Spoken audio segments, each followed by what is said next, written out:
Hugs, you finally get to get out there with the guys, an opponent that counts. How much are they looking forward to it? What are you trying to see from them tomorrow night? You've been talking to them. They didn't tell you. I want to know from you. From the head coach is looking for it. Yeah, I guess. They get tired of playing against each other, and they've been here all summer and played against each other all summer every day. And so it will be. It was good to do the exhibition and the scrimmage, and a lot more fun when there's people in the stands. Talking to Issa, he says how much he's grown in the offseason. What did you see last year that you asked him to improve upon, and what are your expectations going into that second season? Be more consistent. I think be more consistent in every phase. I think he had to get more consistent, I think, in his energy level, more consistent shooting the ball. I think he'll pass it better because I think his understanding is better of what we do and where people are going to come open. So he's come back much more skilled. They're announcing that starting five tomorrow. Who comes out first? Who comes out first? I don't know. Who's the starting five? Not who's the first sub. I thought you wanted me to tell you who they were going to introduce first. I don't know. I don't know yet. JC for sure. Probably Elijah and Nate for sure. Probably Issa and somebody else. You feel confident having Tariq be that first guy off the bench in a role like what Jayshawn had last year? I think that'd be great. I think, he brings energy, and that's important. It's important that the guy coming in brings energy, particularly when we play. What are you expecting out of Mount St. Mary's tomorrow? They're going to shoot a lot of threes. They're going to press. And it'll be an interesting game because they're going to press and we're going to press. And they're going to shoot a lot of threes. And we've been shooting a lot of threes. It'll be fun to watch as long as we win. Is it a good test to see how the early defensive officiating will points of emphasis now? Honestly, in the exhibition and the scrimmage, I think they got tired of blowing the whistle. They got to slow down at the end, They ran out of air, maybe. Maybe that was it. But I don't know. I mean, we're going to have to do what we have to do. I mean, we've worked really hard at keeping our hands off of people. And let me put it this way: as long as we can't reach into the cylinder, they shouldn't be able to reach out of it.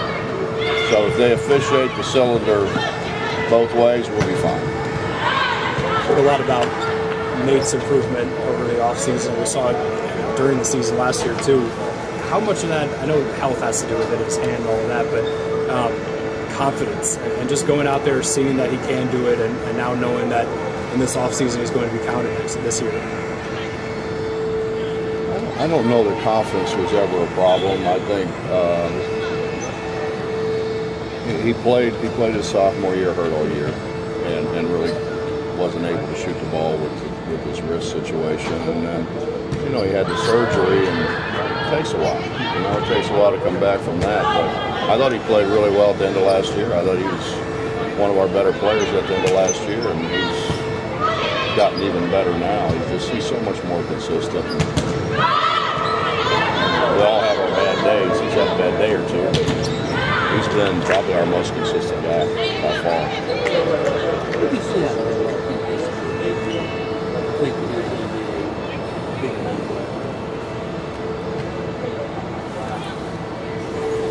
Well, he understood how to play, I think, is probably the biggest thing, because I got to see him more than I normally see guys, And just every time I watched him, he just knew how to play.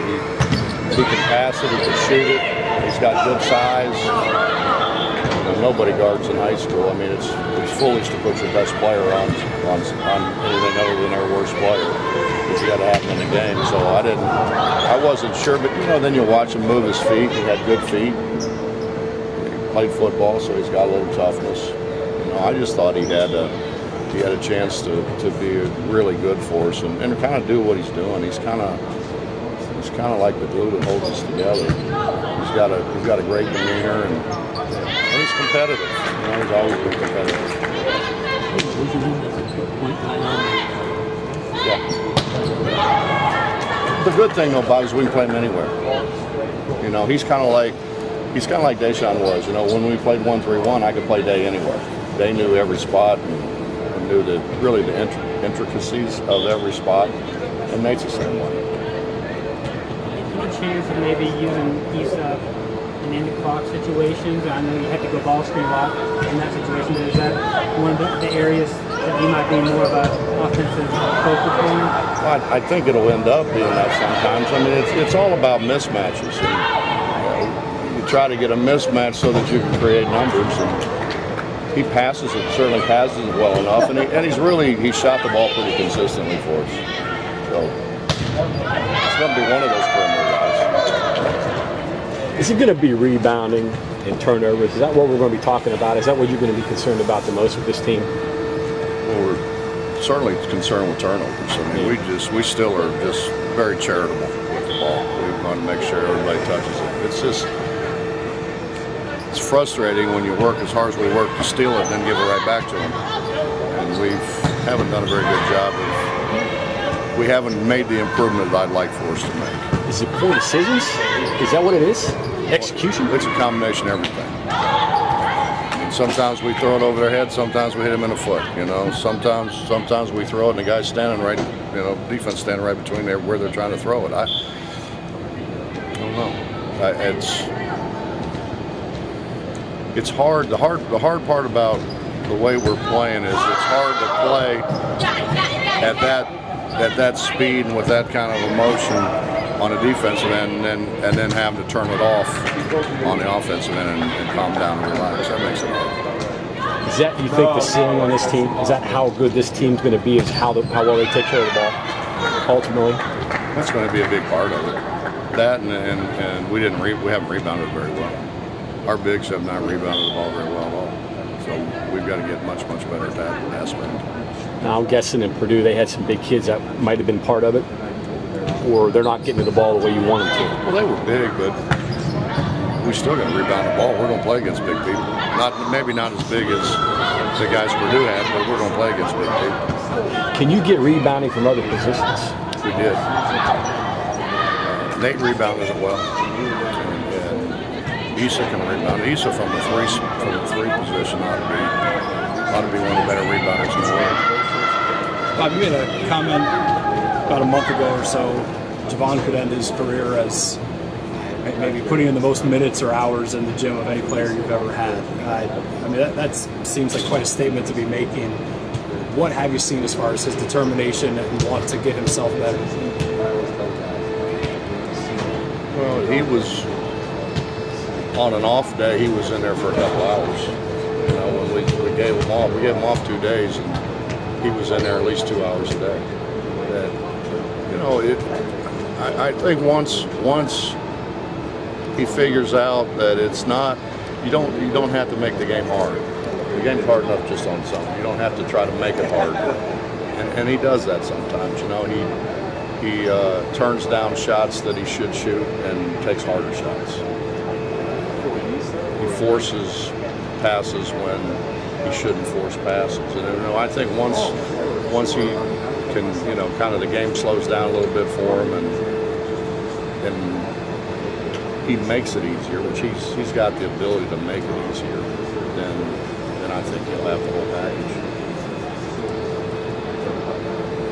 Coach, with Issa, he obviously came into a situation where, you know, you had seniors, you had other upperclassmen, other leaders on the team, so he didn't have to come in, you know, and be that guy right away as a freshman, you know, sort of like, you know, like a Ben Simmons or something last year. You ever thought about, like, if he had been thrown in, if he had to be that guy coming in, would he be a different player? Would it have hurt his career or helped his career, or would it be, you know? I don't know. I I guess ultimately I what I'm think- asking is, it was a good situation for him last year to be with those upperclassmen. Well, it was a great situation for him to be with those older guys, but it's also a great situation that Jay Sean wanted to come off the bench. Yeah. Because I think we all know Jay Sean deserved to start if he wanted to start. Sure. But he knew that coming off the bench was better for our team, and he was more comfortable doing that. We started him one game, he had a terrible game. He said, "Please don't start me again." And I think Issa coming off of the high school career he had was not really used to coming off the bench. So I think that was a good situation for him. Now, was it best for him? I don't know. He's got it. He just once he learns to turn the motor up, and not continue to go to speed limits, but kind of push it a little bit. He's got a chance to be special. But until he does that, he won't be. He glides too much, He just he's just got a laid back personality. How do you handle preseason, going into the season, goals? Do you mention national championships? Do you mention conference championships, or is it be as good as you can be? I let them do it.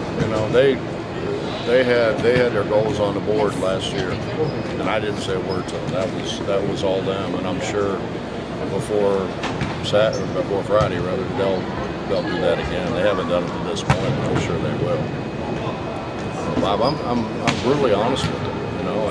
I tell them, if we're supposed to win by 25, we ought to win by 25. If we've got to fulfill our potential every time.